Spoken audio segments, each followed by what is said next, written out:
Primeiramente, boa tarde a todos. Meu nome é Matheus Nunes Kolasik e eu sou aluno de iniciação científica do grupo Quetenano, orientado pelo professor Juarez Eliaf da Silva e co-orientado pela doutoranda Vivian Carino Campo Restrepo. O meu trabalho é sobre a investigação ab initio dos mecanismos de adsorção de CO2 sobre clusters de metais de transição contendo 8 átomos. O principal motivo que nós estudamos a ativação do CO2 atualmente é devido aos efeitos negativos que a emissão de gases de efeito estufa a partir da ação antropogênica, os danos que ela já causou ao nosso planeta, que são irreversíveis mesmo se as emissões pararem completamente. Nesse sentido, uma estratégia viável para resolver o problema é a captura do CO2 atmosférico e a sua posterior conversão em produtos de valor agregado, que é uma abordagem que trata o problema não somente de um ponto de vista ambiental, mas também de um ponto de vista econômico. Além disso, os clusters de metais de transição eles têm sido estudados há algum tempo como catalisadores em potencial para a captura do CO2 atmosférico, devido à sua capacidade de superar a barreira energética que a molécula de CO2 propõe, que também se apresenta como o principal problema relativo à ativação da molécula. Esse trabalho, então, finalmente, tem o objetivo de investigar o processo da ativação do CO2 através da sua adsorção em estruturas de metais de transição contendo 8 átomos, identificando seus sítios mais reativos e o papel da transferência de carga nos sistemas adsorvidos. Para esse estudo, foram empregados cálculos ab initio dentro do contexto da teoria do funcional da densidade, utilizando-se o funcional de correlação em troca PBE com as correções propostas por Tatienko e Scheffler, através do código Fritz Haber Institute Ab Initio Molecular Simulations Package, ou simplesmente FHIMS. Com a finalidade de gerar as estruturas de adsorção do CO2 sobre os clusters de TM8, foi empregado um algoritmo baseado na distância de similaridade euclidiana modificada, que gerou aleatoriamente aproximadamente 100 milhões de configurações de adsorção para cada sistema do tipo CO2 sobre TM8. Então, cada uma dessas configurações foi comparada umas com as outras para que se excluíssem configurações geometricamente semelhantes. Assim, restou um intervalo de 14 a 40 estruturas de adsorção, dependendo do sistema, onde elas foram posteriormente otimizadas através de cálculos de DFT. Com relação às moléculas de CO2 em fase gasosa, a superfície de energia potencial para ambas as moléculas indicaram que a energia do estado fundamental para as moléculas foram de 180 graus e 1,17 angstroms para o CO2 neutro e linear e cerca de 135 graus e 1,33 angstroms para o CO2 menos aniônico. Nós podemos observar também aqui que o CO2 neutro e linear ele apresenta uma estrutura ligeiramente mais estável, com uma energia de ligação de menos 17,81 eletronvolts, em comparação com a energia de ligação de menos 17,21 eletronvolts do CO2 aniônico. Além disso, a gente pode ver também que, como a geometria linear do CO2 é quebrada quando a molécula recebe uma carga negativa, o espectro infravermelho dessa espécie do CO2-, ele apresenta uma banda de alongamento simétrica que não se encontra no espectro do CO2 neutro linear. Para a obtenção das estruturas de menor energia dos clusters de metais de transição com 8 átomos utilizados, nós otimizamos uma série de clusters já reportados na literatura e verificamos que essas configurações são de fato configurações mínimas globais putativas. A partir disso, nós fizemos algumas análises energéticas e estruturais e nós podemos ver que a energia de ligação de cada um dos clusters de 8 átomos, ela aumenta conforme se avança em um elemento na série. Então, ao se avançar nas séries 3D, 4D e 5D, ocorre um aumento gradual da energia de ligação,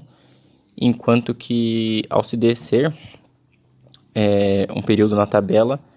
essa energia cai e volta a aumentar conforme o avanço na série. Além disso, Também é possível observar um padrão nos valores de energia que separam os orbitais HOMO e LUMO dos clusters de TM8. Aqui, as estruturas da família do cobre, que são o cobre 8, a prata 8 e o ouro 8, eles têm um aumento significativo na energia, nessa separação energética entre os orbitais HOMO e LUMO, e isso faz com que seja mais difícil promover um elétron do orbital com mais alta energia ocupado até o orbital com menor energia desocupado. E por isso pode ser um indicativo que essas estruturas talvez não sejam as ideais para ativar a molécula de CO2. No caso dos sistemas de adsorção,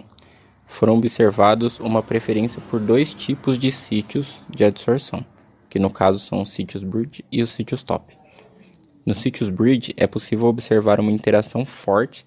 entre o cluster metálico e a molécula de CO2, que causa uma deformação na molécula devido à magnitude da interação. Enquanto em sítios top foram observados preferencialmente adsorções fracas, regidas principalmente por forças de Van der Waals, que não possuem intensidade suficiente para alterar a estrutura da molécula do CO2. Foi possível observar também que clusters com maiores valores energéticos separando os orbitais HOMO e LUMO, no caso os clusters da família do cobre, como mencionado anteriormente, deram origem a adsorções mais fracas quando comparados com os outros sistemas de adsorção, justamente devido a essa maior barreira energética que deve ser superada para a promoção de um elétron. Além disso, pode-se observar também que os valores de energia de adsorção calculados, eles são diretamente proporcionais aos valores de energia total dos sistemas estudados, ou seja, sistemas mais estáveis com uma menor energia relativa deram origem a sistemas com uma energia de adsorção menor. Isso é uma interação mais forte, indicada pelo valor mais negativo de EAD. A figura 6 ela mostra dados estruturais e de propriedades energéticas relativas aos sistemas de adsorção que levaram aos sistemas mais estáveis, que são o CO2 adsorvido sobre clusters de ósmio 8, rutênio 8 e ferro 8. Aqui é possível observar pelos parâmetros estruturais que as estruturas mais estáveis que adsorveram em sítios bridge, elas causaram as interações mais fortes nos clusters, entre os clusters e a molécula de CO2, e isso causou uma redução do ângulo molecular OCO para aproximadamente 130 graus, enquanto aumentou as distâncias de ligação CO em alguns poucos angstroms. E isso se deve ao fato de justamente ocorrer uma maior transferência de carga dos clusters para a molécula de CO2, de modo que, para acomodar essa nova densidade eletrônica, a molécula de CO2 ela sofre essas alterações justamente porque a nova densidade ocupa uma região espacial sobre o átomo de carbono. Os parâmetros estruturais e energéticos dos sistemas de adsorção da molécula de CO2 sobre metais do grupo 11 apresentaram uma variação muito pequena nos parâmetros estruturais do CO2 adsorvido e das variações de carga de Hirschfeld-Millikan, o que indica que esses clusters apresentam uma baixa capacidade de transferência de carga que é incapaz de ativar a molécula de CO2. As moléculas de CO2 que são adsorvidas em sítios bridge, elas apresentam estiramentos na região do infravermelho em números de ondas similares aos estiramentos que são observados no espectro da molécula de CO2 negativamente carregada, enquanto o CO2 que é absorvido em sítios top, ele apresenta estiramentos similares ao observado no espectro do CO2 linear neutro, indicando que sítios bridge transferem uma quantidade de carga maior para a molécula de CO2 do que sítios top. Por fim, as análises realizadas elas permitem inferir que o rutênio 8 e o ósmio 8 são os mais indicados na ativação da molécula de CO2, pois eles geram as estruturas com as energias de adsorção mais negativas. As análises de carga de Hirschfeld-Millikan suportam esse fato juntamente com as análises vibracionais previamente discutidas, que mostram que existem mudanças espectroscópicas e estruturais na molécula de CO2 quando ela é absorvida em sítios bridge. Também é possível inferir que os clusters de cobre, prata e ouro 8 possuem uma menor capacidade de ativação da molécula e eles agem como um doador ruim de densidade eletrônica. Por fim, como perspectivas futuras do trabalho, temos a realização de análises adicionais para entender melhor como ocorre a interação entre os orbitais metálicos e a molécula de CO2, além da finalização da escrita do artigo e do meu trabalho de conclusão de curso. Muito obrigado pela atenção.